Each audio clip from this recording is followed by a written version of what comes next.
Halo teman-teman semua, balik lagi bersama saya Jerivan Domingo Duladi. Saya mahasiswa semester 5 program studi bimbingan konseling.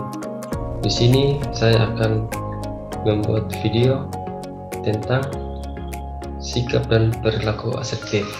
Selamat menonton. Halo anak-anak semua, apa kabar hari ini? Ya, baik. Jadi di pertemuan kali ini kira-kira ada yang tahu kita bertemu untuk apa? Ya, baik. Jadi yang pertemuan kali ini kita akan melakukan yang namanya bimbingan fisikal. Jadi, baik, sebelum kita memulai, Pak perkenalkan diri dulu.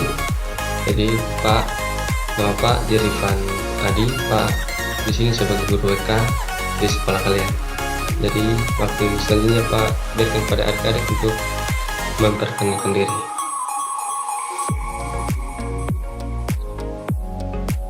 Ya, oke, baik. Jadi sebelum kita masuk dalam dan memulai kegiatan kita, mari kita awali dulu dengan doa. Jadi Pak pimpin doa ya. Jadi mari kita berdoa.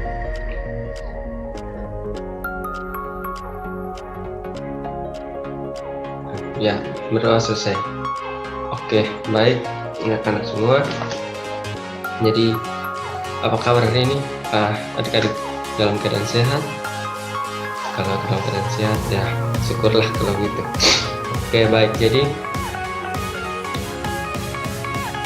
dalam kegiatan kali ini itu kegiatan bimbingan fisikal. Kira-kira adik-adik di sini sudah ada yang pernah mendengar atau pernah mengikuti bimbingan fisikal?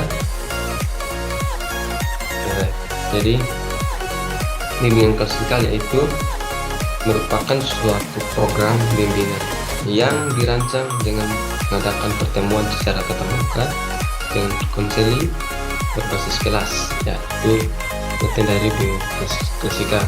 Jadi dengan bimbingan fisikal ini nanti kita sini saling berdiskusi satu sama lain, mana Pak sebagai konselor akan memfasilitasi kegiatan kita pada kali ini. Jadi sebelum kita lanjut dalam kegiatan kali ini, Pak mau menjelaskan beberapa asas dalam bimbingan konseling. Jadi asas bimbingan konseling itu ada banyak, namun dalam kegiatan kali ini ada asas-asas yang akan kita pakai, yaitu ada 3 asas. Yang pertama asas kesukarelaan, yang kedua asas keterbukaan, dan yang ketiga yaitu asas kerahasiaan. Jadi yang pertama asas kesukarelaan, dimana di sini adik-adik semua ini hadir bersedia tanpa paksaan dari siapapun begitu. Jadi dengan rasa sukarela. Jadi yang kedua asas keterbukaan, mana kita semua di sini sebentar akan saling terbuka satu sama lain, tidak ada yang ditutupi, kita di sini saling terbuka satu sama lain. Jadi yang berikut asas kerahasiaan, di mana ini apapun kegiatan apapun yang ada dalam kegiatan kali ini tidak boleh diceritakan ke luar. Di sini hanya kita saja yang tahu, jadi tidak ada orang lain yang tahu. Jadi asas kerahasiaan itu sangat penting dalam kegiatan kali ini. Oke, baik. Jadi sebelum kita lanjut, kita berikut Pak ini akan membagikan materi untuk sama-sama kita bahas pada pertemuan kali ini.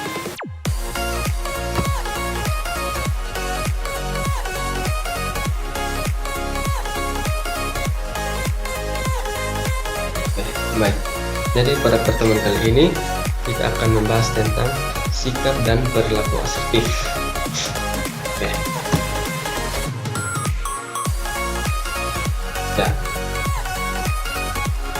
Jadi apa sih yang dimaksud dengan sikap dan perilaku asertif? Kira-kira adik-adik di sini ada yang tahu apa itu sikap dan perilaku asertif? Ya, baik. Jadi sikap dan perilaku asertif di sini dalam PPT yang paparkan. Jadi sikap dan perilaku asertif, yaitu asertif adalah sikap mampu berkomunikasi dengan jujur dan tegas, namun tetap menghargai dan menjaga perasaan orang lain. Sikap ini penting untuk dimiliki banyak orang, namun sikap ini tidaklah muncul dengan sendirinya, melainkan harus dibentuk dengan proses pembelajaran dalam kehidupan sehari-hari. Jadi sikap asertif itu sikap di mana kita mampu berkomunikasi dengan orang secara jujur dan tegas dan tanpa merendahkan orang. Jadi kita menjaga perasaan orang, kita menghargai orang juga gitu. Jadi sikap asertif adalah sikap asertif sangat berguna dan jadi sikap asertif sangatlah berguna dalam banyak aspek kehidupan. Jadi mulai dari mempertahankan hak, menyelesaikan konflik antara rekan kerja, sahabat atau pasangan, dan situ akan mengembangkan kesan yang baik terhadap diri kita. Jadi sikap asertif itu sangat berguna ya untuk kita. Jadi ini perlu kita mempraktekkannya dalam kehidupan kita. Jadi ini sikap asertif itu sangatlah penting, apalagi kita sebagai siswa, sebagai kaum pelajar. Sikap ini haruslah kita tanamkan dalam diri kita. Oke, baik, lanjut ke slide yang berikut. Baik, jadi sebelum Pak lanjut, apakah jelas yang Pak sudah jelaskan? Oke, baik, jadi kalau sudah jelas kita lanjut ya. Jadi yang berikut itu contoh sikap dan perilaku asertif atau agresif di sekolah. Jadi kalau ada asertif, di situ juga pasti ada salah satu bentuk agresif juga ya. Jadi yang pertama itu asertif. Contohnya asertif itu satu, berani mengungkapkan pendapat dan bertukar pikiran terhadap sesama. Ya, jadi contoh nyata dari sikap asertif itu di mana kita baik sebagai pengajar atau sebagai guru ya, atau sebagai anak-anak, kita situ harus bisa mengungkapkan dan hanya mengungkapkan pendapat kita atau bertukar pikiran dengan sesama begitu. Yang kedua, memberikan saran atau pendapat saat kerja kelompok. Jadi contohnya begini ya. Jadi kalau misalnya kalau diberikan tugas oleh guru, tugas kelompok, adik-adik di sini tidak hanya cara gampang gitu, tidak hanya pergi pasang muka lalu di situ nama aktif dapat nilai, itu bukan begitu. Jadi di situ kita ada saling kerjasama, kita ada saling memberikan saran, pendapat dalam pengerjaan tugas kelompok itu. Jadi pokoknya begitu, dan semoga adik-adik bisa mengerti. Yang agresif itu yang pertama, merendahkan orang lain atau teman. Itu contohnya seperti kita membuli teman atau lain-lain sebagai berikut. Atau dengan kata lain seperti teman kita ditunjuk oleh guru untuk seperti mungkin membaca, namun dia tidak bisa di situ kita merendahkan dia. Itu salah satu contoh yang agresif, dimana kita menyerang dia. Nah, jadi itu sangat tidak baik untuk dicontohkan ya. Yang kedua, selalu mengatakan bahwa opininya selalu benar. Nah, ini juga salah ya adik-adik semua. Jadi ini juga tidak baik untuk kita praktekkan dalam kehidupan kita. Jadi selalu menganggap diri paling benar juga tidak baik adik-adik. Jadi saran dari Pak, kita sebagai kaum pelajar harus bisa bersikap asertif dalam kehidupan kita sehari-hari maupun kehidupan atau mungkin itu dalam kebiasaan kita dalam sekolah gitu. Oke, baik, Pak lanjut ya. Berikut. Nah, jadi situ setelah contohnya sini ada perbedaan asertif dan agresif. Jadi perbedaannya itu kalau ini asertif, seseorang dengan perilaku asertif mampu menyampaikan pendapat tanpa melukai orang lain. Ya, jadi jelas seperti yang tadi Pak jelaskan di awal. Jadi dia mampu menyampaikan pendapatnya tanpa melukai orang lain atau pokoknya merendahkan orang lain di situ ya. Jadi seperti yang di awal sudah dijelaskan, contohnya juga tadi sudah Pak jelaskan. Jadi di situ kita tidak, pokoknya kita jujur, kita mampu menyampaikan pendapat kita dengan tidak melukai orang lain begitu. Jadi kalau itu asertif, dan kalau agresif itu menyampaikan pendapat dengan cara menyerang.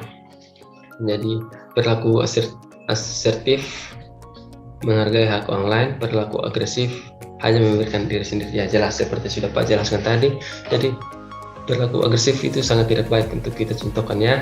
Jadi asertif itu kita memberikan pendapat, tapi di situ juga kita menyerang orang lain. Jadi situ itu sangat tidak baik untuk kita contohkan. Jadi baik, mungkin dari adik-adik ada yang ingin bertanya, kurang ngerti atau ya baik. Jadi kalau jelas kita lanjut ya. Nah, jadi yang berikut ragam manfaat bersikap asertif. Jadi setelah kita mengetahui apa itu asertif, pengertiannya, sini kita akan membahas tentang ragam manfaat bersikap asertif. Jadi orang asertif biasanya memiliki gaya komunikasi yang efektif dan diplomatis, sehingga tak heran jika mereka memiliki kecakapan untuk menyelesaikan konflik dan perselisihan. Selain dipandang sebagai gaya komunikasi yang efektif, sikap asertif juga memiliki beberapa manfaat penting yang bisa dirasakan dalam kehidupan sehari-hari. Di antaranya, jadi ragam manfaat asertif itu ada manfaatnya. Jadi yang pertama, mudah berteman dengan siapapun. Ya jelas sekali. Jadi kalau kita bersikap asertif, pasti siapa saja pasti mau berteman dengan kita. Tidak mungkin kalau kita asertif orang tidak mau berteman dengan kita. Jadi situ jelas. Yang kedua, selalu dihormati dan dihargai orang lain. Ya seperti yang tadi sudah Pak jelaskan juga, kalau kita bersikap asertif sudah pasti orang lain pasti akan menghormati dan menghargai kita. Yang berikut, meningkatkan rasa percaya diri. Ya jadi kalau orang berteman dengan kita, orang sudah menghargai kita, menghormati kita, itu pasti juga dengan otomatis tingkat kepercayaan diri kita pasti akan meningkat. Jadi yang bersikap asertif di situ akan meningkatkan rasa percaya diri pada diri sendiri begitu. Yang berikut, meningkatkan keterampilan dalam mengambil keputusan. Jadi dengan bersikap asertif kita juga memiliki keterampilan dalam mengambil suatu keputusan ya. Yang berikutnya, membantu mengatasi stres. Nah, jadi kalau kita bisa bersikap asertif itu jelas pasti kita bisa mengatasi stres. Jadi di situ kita bisa mengetahui cara mengatasi masalah-masalah yang ada dalam hidup kita begitu. Jadi itu yang ketujuh. Yang berikut, tidak akan ditindas atau dimanfaatkan oleh orang lain. Jadi dengan kita bersikap asertif sudah pasti kita kemana ya adik-adik. Jadi kalau kita bersikap asertif, situ kita tidak gampang dibodohi orang, tidak mudah dimanfaatkan orang. Jadi kita di situ sudah mengetahui segala sesuatu ini tentang bagaimana cara-cara orang yang kita mengetahui mereka. Jadi situ untuk memanfaatkan orang kita mungkin agak sulit ya. Jadi yang bersikap asertif itu manfaatnya sangat banyak bagi kita adik-adik. Jadi Pak harapkan adik-adik bisa menerapkan sikap asertif dalam kehidupan adik-adik ya. Oke baik, kalau ada yang belum mengerti Pak, persilakan untuk bertanya. Mungkin adik-adik ada yang kurang paham dengan penjelasan Pak, atau paham semua. Oke, baik. Jadi kalau tidak mengerti, kita lanjut. Berikut tips menerapkan asertif dalam kehidupan sehari-hari. Jadi tipsnya itu ada banyak sih. Jadi kita lihat yang pertama itu jadilah pendengar yang baik. Jadi tips menerapkan asertif dalam kehidupan kita itu kita harus bisa menjadi pendengar yang baik untuk orang ya. Jadi itu cobalah untuk selalu memperhatikan semua hal yang dikatakan lawan bicara. Jangan menyelah pembicaraan meskipun Anda punya pendapat. Tunggu dulu sampai orang tersebut selesai bicara baru nyatakan pendapat Anda. Ketika sedang mendengarkan, coba pahami sudut pandang dan situasi orang tersebut. Jadi ya jelas ya adik-adik di situ. Jadi kita harus bisa memperhatikan semua hal yang dikatakan oleh lawan bicara kita. Jadi kita tidak menyelah saat teman kita berbicara begitu. Jadi kita di situ menunggu sampai dia selesai berbicara baru kita bisa mengungkapkan pendapat kita. Tapi coba kita juga ini pahami dan menilai dari sudut pandang dan situasi orang tersebut. Jadi di situ tidak terjadi kesalahpahaman. Lebih baik. Yang berikut, berani menyampaikan perbedaan pendapat. Ya baik. Jadi perbedaan pendapat adalah hal yang umum terjadi ketika Anda tidak sependapat dengan lawan bicara. Anda harus berani mengutarakannya. Ingat, mengutarakan perbedaan dengan memaksakan pendapat. Ingat juga bahwa Anda masih mungkin salah meskipun Anda sangat percaya diri dengan pendapat Anda. Jadi meskipun kita berani menyampaikan pendapat, kita harus siap untuk kita tidak boleh berpikir bahwa kita selalu benar dengan pendapat kita. Jadi kita tidak memaksakan diri begitu. Jadi ingat bahwa kita mungkin bisa salah meskipun kita percaya bahwa pendapat kita itu benar. Jadi ini bagaimana ya? Jadi kita tidak boleh berpikir bahwa pendapat kita itu selalu benar, itu salah, adik-adik. Jadi di situ kita berpikir bahwa pendapat kita itu mungkin saja benar, mungkin saja tidak benar. Jika kita melihat dari sudut pandang orang lain juga begitu. Ya baik, Pak lanjutkan ya. Berikut itu, selalu hargai orang lain. Jadi ingatlah untuk tetap menghargai orang lain ketika Anda sedang mengutarakan pikiran, keinginan ataupun opini tertentu. Hindari berkeras kepala terhadap pendapat Anda dan pastikan Anda menyampaikan pendapat dengan tetap menjaga perasaan orang lain. Ya, jadi sudah seperti yang Pak katakan di awal, kita harus menghargai orang lain juga ketika kita berpendapat.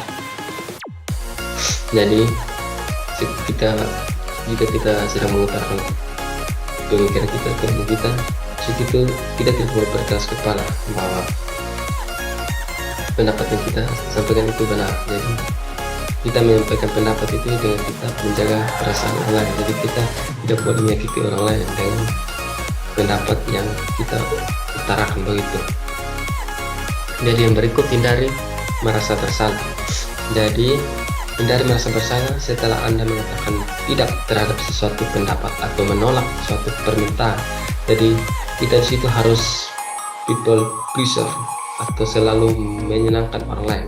Selama Anda mengungkapkan alasan yang jujur, masuk akal dan tidak menyalahi aturan, tidak ada alasan untuk merasa bersalah. Oke, baik. Jadi kita juga saat kita berpendapat begitu, kita tidak boleh merasa benar juga terus, dan kita juga tidak boleh merasa bersalah begitu. Jadi di situ jelas bahwa hindari merasa bersalah setelah Anda mengatakan terhadap suatu pendapat atau menolak suatu permintaan begitu. Jadi selama mengemukakan alasan dan jujur, masuk akal dan tidak menyalahi aturan, tidak ada alasan untuk kita merasa bersalah. Oke. Mungkin itu tips yang beberapa ya, kan 4. Berikut, tetap tenang saat berbicara. Jadi saat kita saat kita mengungkapkan pendapat kita atau pemikiran kita itu, kita harus tetap tenang saat kita berbicara. Jadi saat berbicara dengan siapapun, usahakan untuk menatap mata lawan bicara dengan menjaga ekspresi wajah tenang, kemudian berbicara dengan nada suara normal, dan tentunya dengan kata-kata yang sopan. Oke, jadi jelas ya, saat kita berbicara itu kita harus tenang, kita juga harus menjaga ini ekspresi wajah kita, kemudian bicara dengan nada yang normal gitu. Jadi kita tidak marah-marah begitu, kita tidak berbicara, kita tidak maki-maki begitu, atau dengan kata lain di situ kita berkata-kata itu harus dengan kata-kata yang sopan. Jadi di situ juga kita tidak melukai hati orang ya. Oke, jadi yang berikut, hindari penggunaan kalimat agresif. Jadi ketika berbicara dengan siapapun, hindari penggunaan kalimat yang terasa menyerang lawan bicara dan berpotensi menyakitinya, apalagi ketika Anda sedang berbicara di tengah konflik. Jadi ketika kita sedang berbicara di tengah-tengah konflik begitu, kita harus hindari kalimat-kalimat yang agresif. Jadi itu ada tipsnya. Tips sederhana yang bisa kita lakukan adalah menggunakan kalimat yang diawali dengan kata saya ketika sedang menyampaikan pendapat. Sebagai contohnya, saya merasa tidak dihargai dalam kelompok ini. Itu akan terdengar lebih baik daripada kamu tidak pernah menghargai saya. Oke, jadi jelas ya tips dari ini. Tips dari apa tadi?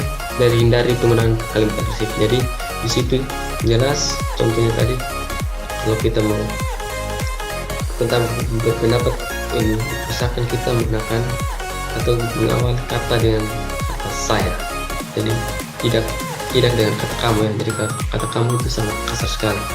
Jadi Pak sarankan kita selalu mengawalinya dengan kata saya. Oke, kita lanjut ya, atau ada yang mau bertanya? Oke, kalau masih jelas, kalau sudah mengerti ya kita lanjut.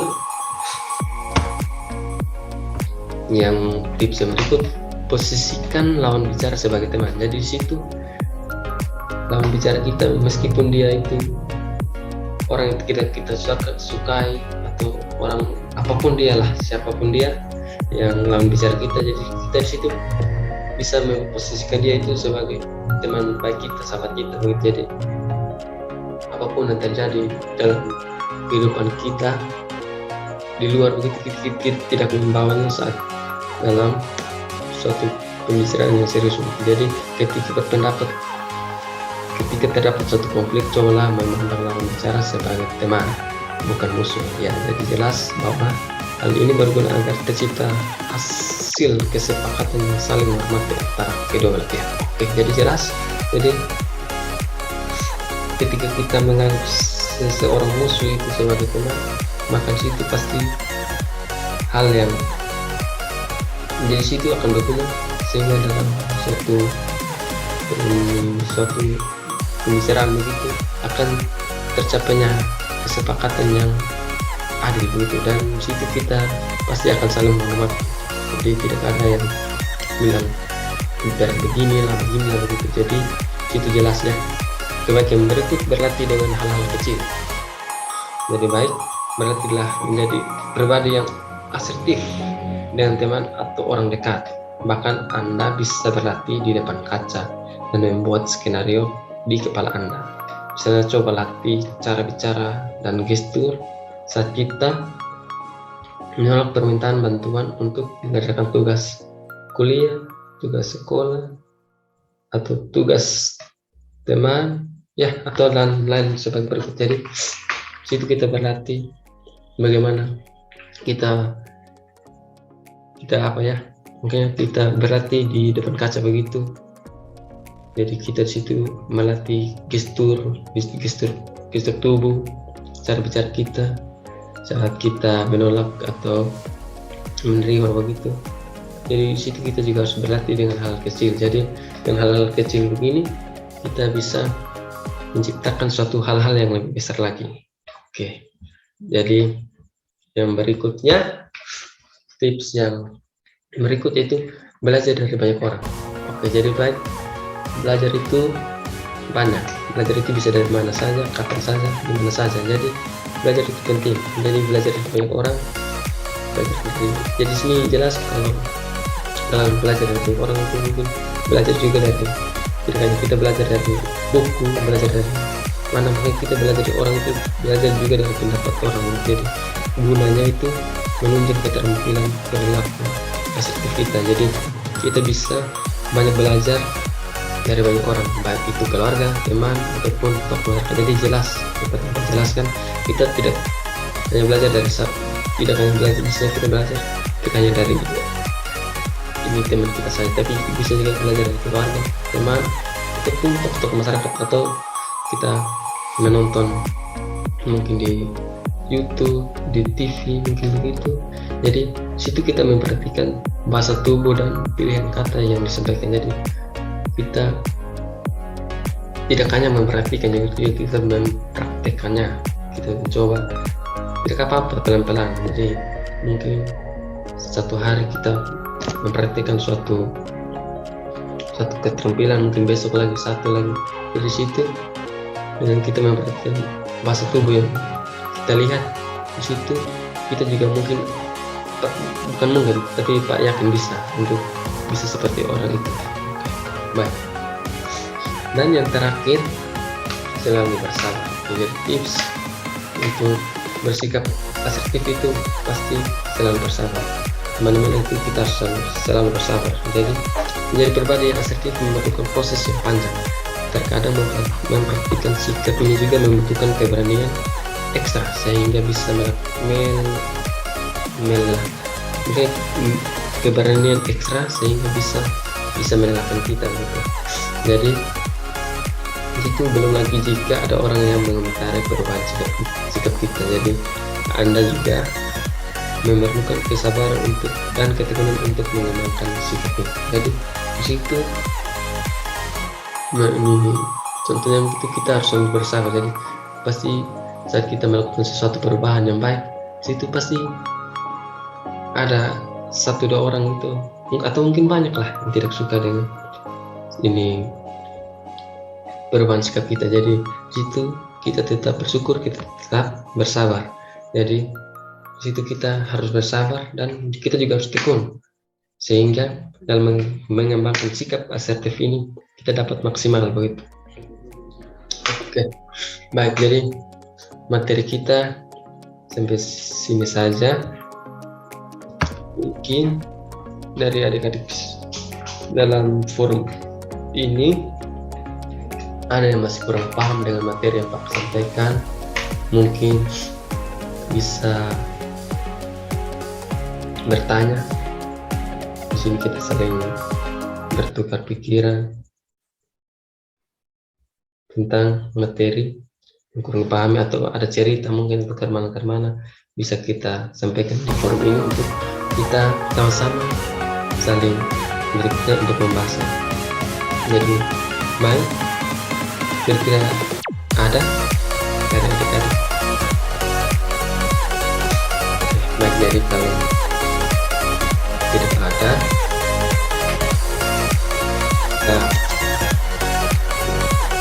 begitu ya, lebih baik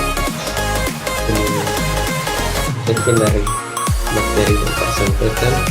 Semoga materi yang Pak sampaikan ini bisa bermanfaat dan berguna. Jadi Pak mohon tadi untuk bisa tidak hanya mendengar, tapi juga melakukan apa yang sudah Pak jelaskan tadi dan berikan saya. Jadi apa yang Pak sampaikan itu tidak sia-sia begitu, tapi bisa berguna untuk kehidupan kita di masa depan. Oke, baik, jadi berhubung waktu kita juga sudah mau habis, jadi sebelum kita mengakhiri, nanti Pak akan kirimkan link evaluasi terkait dengan materi yang sudah Pak sampaikan. Jadi nanti sebentar ada bisa mengisinya terkait materi yang mungkin ada yang kurang dipahami atau ada yang kurang sesuai. Jadi nanti kita bisa sama-sama evaluasi. Jadi Pak kirimkan linknya di grup WhatsApp ya. Oke, baik, jadi kalau sudah tidak ada yang bertanya lagi, sekian, dan sebelum kita mengakhiri pertemuan kita pada teman kali ini, Pak minta atau mungkin biar Pak saja mungkin kita dari awal sudah ke awal rumah akhirnya kita akhirnya enggak baik itu mari Pak aja dan kita berdoa mari mulai.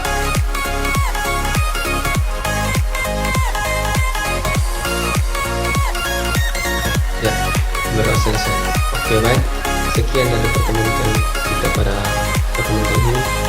Harap tetap jaga kesehatan, keluar jaga jarak, pakai masker, pokoknya jaga diri karena sekarang juga lagi cuaca lagi kurang mendukung, jadi situ kita bisa saja terkena penyakit apapun. Jaga kesehatan kalian ya.